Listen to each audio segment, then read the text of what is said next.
Hello and welcome to the France 24 interview. Our guest today is Peter Gumbel, who is the director of the Center for the Americas at the Institute of Political Science here in Paris, and he's a former correspondent with Time magazine. Peter Gumbel, welcome to the France 24 interview. Thank you.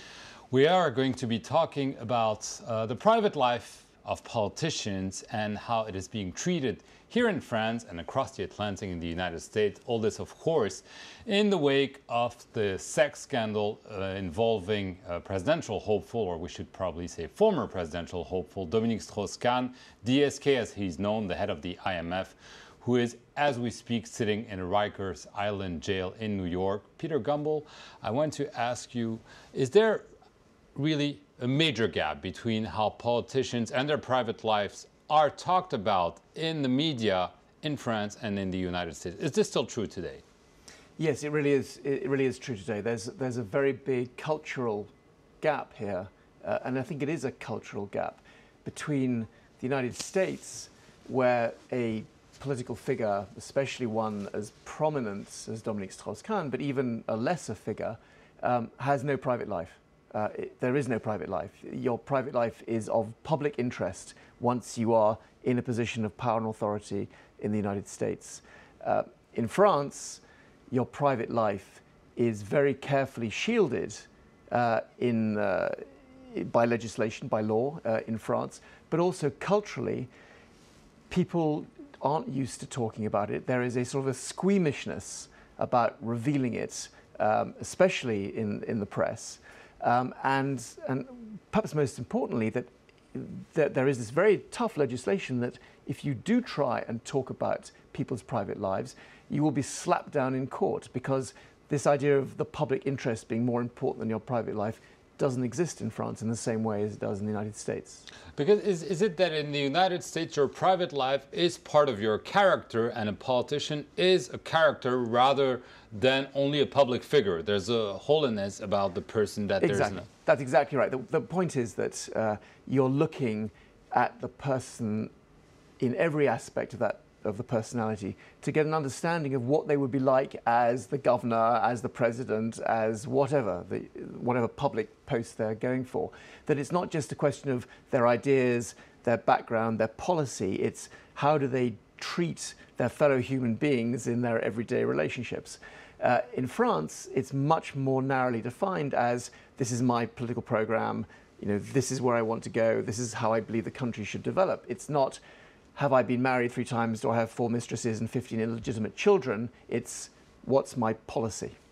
I mean, we had a very recent example. I mean, the DSK scandal is in a category of itself. We're talking about different things, but the former governor of California, Arnold Schwarzenegger, just admitted that he had fathered a child out of wedlock, which presumably prompted his separation from his wife. And we see this scandal unfolding in the United States. How would this be treated here in France? Well, this is again a very interesting example, because when you do have a scandal like this that erupts, and they do erupt from time to time, you have big politicians. You once had a big prosecutor, Eliot Spitzer.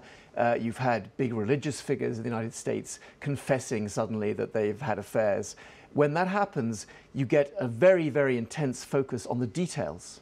What actually happened, and how did it happen, and how could it have happened, and how could we have been so wrong about this person, which is the sort of the backdrop to the sort of the prurient investigation that goes on. In France, it is much more possible and easy, certainly, to hide illegitimate children. I mean, the classic case is François Mitterrand, who had a mistress, had a daughter who shows up at the funeral that people sort of knew about, but who was very carefully concealed. And it's less shocking, and then there's much less of that sort of prurient detail. There's much less investigation of how could it have happened and how disappointed we are. So again, it's cultural, and in the sense that I think, from my experience here, there are many French people who are uncomfortable with this very sort of Anglo-Saxon, perhaps Protestant ethic, which is, how dare you, and we are going to reveal all the glorious details, versus the much more perhaps Catholic tradition in France, which is, well, there are limits to what should be in the public domain, and what happens, in private stays in private within reason. That it's you are the sinner. You deal with it. It's not somehow for the general public. But I mean, talking about François Mitterrand, for instance, I mean, many political journalists or other figures knew about his daughter, his mistress. They didn't say it.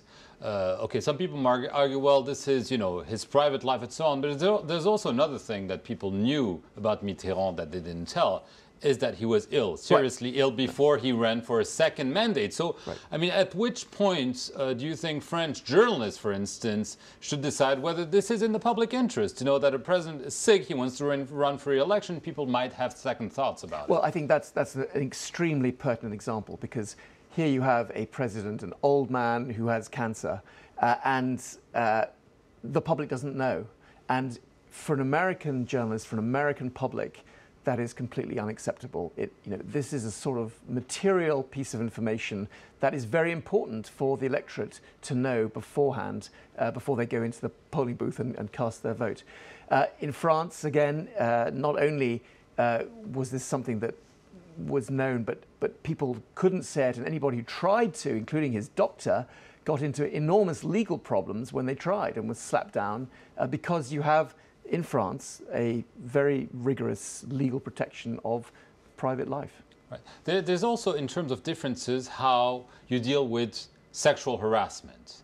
In France, if you say to women, you have beautiful legs today, or with your dress and so on, this would be maybe seen as a compliment. In an American company, this could lead to you being accused of sexual harassment. So there has been maybe this difference that's also there in terms of politicians womanizing, chasing after women, and in France it's seen as okay.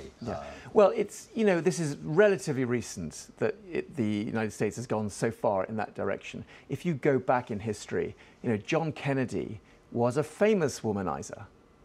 And there was the same sort of level of protection of Kennedy as there has been in traditionally here in France of presidents. So it's much more recent. It's with the rise of feminism. It's with the rise of sort of a sense that harassment of any sort, moral or sexual, has to be stamped out in the workplace, that you've got a sort of very legalistic approach in the United States to compliments, which here would be completely normal and anodyne. What's important, though, is that when it goes the other way, when there is some potential abuse of power, of position, to try and demand sexual or other favors of somebody who works for you in a work situation, that's when in France you're not protected nearly as much, and you could make the argument that the protection should be stronger, and that things happen in the workplace here that wouldn't be tolerated in the United States and perhaps shouldn't be tolerated here either. Do you think, again, the Strauss-Kahn allegations are of a much different nature, but do you think that nevertheless this could change the way those kind of relationship between politicians, women, and the way private life is being apprehended? This will change, that whatever happens, this is definitely a new chapter opening. Well, I think the first thing to say clearly is we have to operate from the principle of the presumption of innocence in this case. What, though, is clear is that Dominique Strauss-Kahn has had a reputation in French political circles as a womanizer. Okay? The point is, no, in this case, this is not womanizing. The allegations are very serious. The allegation is essentially attempted rape. So that completely goes beyond the pale, particularly in an American context, but even in a French context. Where I think we're seeing some very interesting commentary in France is a sort of an agonizing self-questioning in the French media, to the extent of sort of saying, are we somehow complicit? Were we too quiet about the womanizing aspect, even though it's something that has been talked about, but very sort of behind the scenes, and an odd comment here, an odd comment there. There's one journalist in 2007 who's a correspondent for Libération who wrote on his blog that when Strauss-Kahn was nominated as head of the IMF, he said, one of the things that could get in his way is his womanizing tendencies. And at the time, people said to him, how could you write that? That is breaking a taboo. Now, with hindsight, it looks like he was very prescient. And I think the point is that especially when you get to people at that sort of level, top people at international institutions, people running for president, I suspect now what's going to happen is you'll get more of an Anglo-Saxon American approach to the question of what are they hiding, if they're hiding anything, and should we get out to this question of character.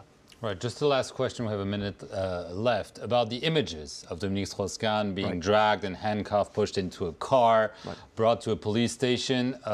This is forbidden in France, and so people see it as American cowboy-style justice. I mean, do you think that this is good for him, maybe to be seen in such a light, or do you think people they say, okay, that's America, that's the way it's done?